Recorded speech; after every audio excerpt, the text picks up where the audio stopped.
Erokamano ahinya. Jod bura chal ka gima gini ochuoge ahinya kendo gikech ahinya. Ng'ama ne dognegi e kinde ma gintiere kar ka nikech gichalo gintiere nyim jayal bura to mano jopiny kaachiel koda ka ng'ama osiemogi ma en jatend piny Kenya. Erokamano Cleophas, ata paro mopogore matin gi owadwa mamak. Yes, president nyalo wacho ni en gi raw intelligence kata en gi weche mopondo ma jonon wechego osemiye kaka jatend piny Kenya. But okapar ni kawadwa gore gi weche mag corruption e Kenya ka to onengo water tae to wadwa siema wang' wabunge to wawuog kamano ni mano wase deal gi weche mag mibadhi. Weche mag mibadhi tut to kendo kama mibadhi no dakie en kama pesa be ng'eny. So onengo wakwong wanona ni samitimo budget ni ng'ama nigi allocation maduong' molonya wadgi nikech maka ochako kawacho ni dang bed ni executive number 2 ka parliament otelo kae to judiciary luwo bang'gi to be dang' mak wach ni jogi ng'ama nigi allocation maduong' nikech kama pesa duong'e ema samoro pesa mang'eny be lalie. In gi listi mari matako namba 1 nyaka namba 3. An aluwo mana kaka wacho nwacha. To wawacho ni ei executive gi judiciary gi legislative arm ng'ama yudo budget maduong' ei 4 trillion budget mar Kenya cha. En executive ema nigi pesa mang'eny ma onengo bed ni timo maendeleo kata dongruok ne jopiny. Meshack, ni jatend piny Kenya be ok dibed ni ler. Jatend piny Kenya ok ler, ok dibed ni ler. Jatend piny Kenya ok ler. Ineno seche ma jatend piny Kenya ne dhi gini. Why empowerment moro state house man gin samoro mak to samoro dipono ng'e to an gin ok wanyal wacho ni pesa gi akanye.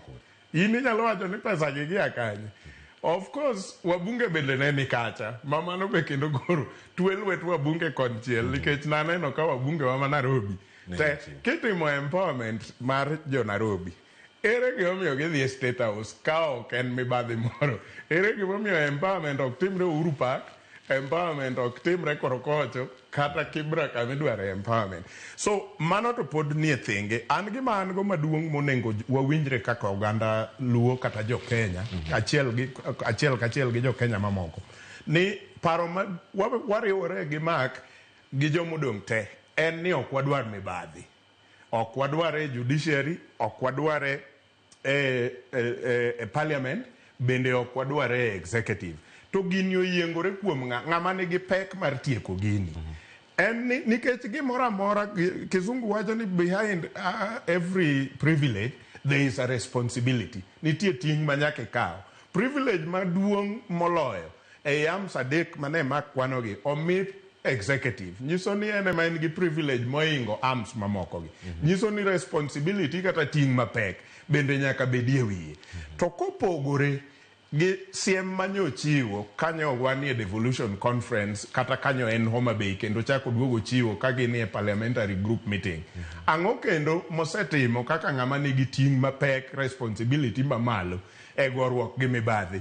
Executive moting'o ministries tegi ere gimosetime be waseneno ka minister moro kata achiel nyaka nyo ka otich higni 3-4 machien go be nitiere minister kata achiel mosekelne nikech owacho ni en gi raw intelligence. Intelligence go bosekelone weche matimore e ministry makama kata ministry makamacha mokawe atua moro mwawacho niya koro ero setieko kawo atua e ode kamotele ochiko wabunge ter gi ng'ong'o. Koro wambe ok wabidok ne wabunge nikech waneno ka president koro timo tich mowinjore. Ka ema ne gitabu gi president. Erokamano ahinya. Koso en mana selective intelligence.